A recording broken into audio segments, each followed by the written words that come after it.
Ceritakan, seorang lelaki bercerita, pada suatu hari kami bepergian menumpangi kendaraan kapal laut bersama para pedagang.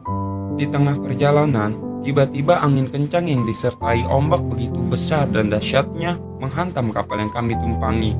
Hingga kapal yang kami tumpangi terombang-ambing. Serentak kami semua merasa kaget dan khawatir disertai takut yang tidak karuan. Di saat-saat yang genting seperti ini, tidak sengaja di pojok kapal kami melihat seorang lelaki memakai baju yang terbuat dari bulu. Rasa takut tak kunjung reda, begitu juga hempasan ombak yang berkelanjutan, sampai pada akhirnya tak dapat dibendung beberapa cipratan air masuk ke dalam kapal. Air laut yang sedari tadi sedikit demi sedikit masuk tiada henti pun mampu membuat badan kapal berat dan hampir saja tenggelam. Saat itulah puncak kekhawatiran yang begitu mencengkam tidak dapat kami pungkiri, terlebih pada diri dan harta kami. Aneh, tiba-tiba lelaki yang ada di pojok kapal itu keluar dan melaksanakan sholat di atas air. Kami memanggilnya, "Wahai wali Allah, bantulah kami." Akan tetapi, ia tidak menoleh pada arah kami. Sekali lagi kami memanggilnya, "Demi Zat yang memberi kekuatan kepadamu, agar engkau bisa beribadah kepadanya, selamatkanlah dan tolonglah kami." Kali ini ia menoleh pada arah kami dan berkata, "Apa yang terjadi padamu?" Usai bertanya, ia melangkah pergi begitu saja, meninggalkan semua yang terjadi pada diri kami. Lalu kami pun bertanya kepadanya, "Apakah kamu tidak melihat goncangan ombak dan angin yang menghempaskan kapal ini?" "Bertakorublah, mendekatkan diri kepada Allah," jawab lelaki itu. "Dengan apa kami bertakorub?" Kami bertanya. "Dengan meninggalkan dunia." Enteng dia menjawab. "Sungguh kami telah melaksanakan hal itu," kata kami. Lelaki itu menyuruh kami keluar dari kapal. Yang penting selamat, itu yang ada dalam pikiran kami. Tidak banyak tanya meskipun lelaki itu menyuruh kami untuk keluar dari kapal. Kami hanya bisa mengiyakan dan segera saja kami pun keluar sambil membaca basmalah. Kami turuti apa yang dia perintahkan.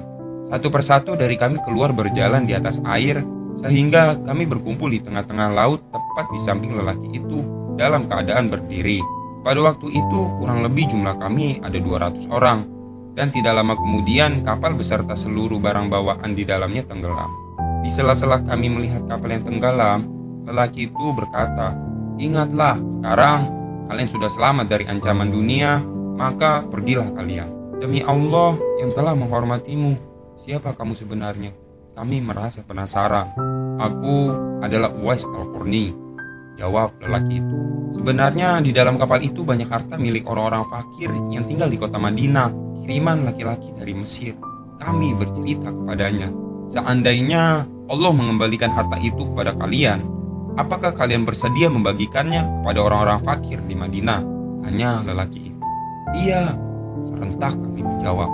Karena kami telah bersepakat untuk membagikan, lelaki itu langsung melaksanakan sholat 2 rakaat di atas air, lalu berdoa dengan doa yang samar. Tidak lama kemudian, kapal yang tadi tenggelam muncul lagi ke permukaan air beserta semua isinya. Tidak menunda waktu, kami masuk ke dalam kapal dan menjalankan kapal itu lagi. Sementara lelaki yang tadi telah menyelamatkan kami entah kemana. Dia tidak terlihat lagi di tengah-tengah kami. Alhasil, untuk menunaikan amanah, kami pun langsung menjalankan kapal menuju daerah Madinah untuk membagikan semua harta yang kami bawa kepada orang-orang fakir di sana. Sehingga untuk selamanya tidak akan ditemukan lagi satupun orang fakir di Madinah. Nawadir Haramain halaman 20. Kesimpulan, musibah yang melanda para saudagar penunggang kapal merupakan salah satu dari kehendak Allah dan yang memaksakan kehendak. Tak ada satu orang yang dapat mencegahnya ataupun lolos dari kehendak itu, kecuali atas kuasanya pula. Sebagaimana atas musibah badai yang dialami mereka dan ditolong oleh Uwais Al-Qarni.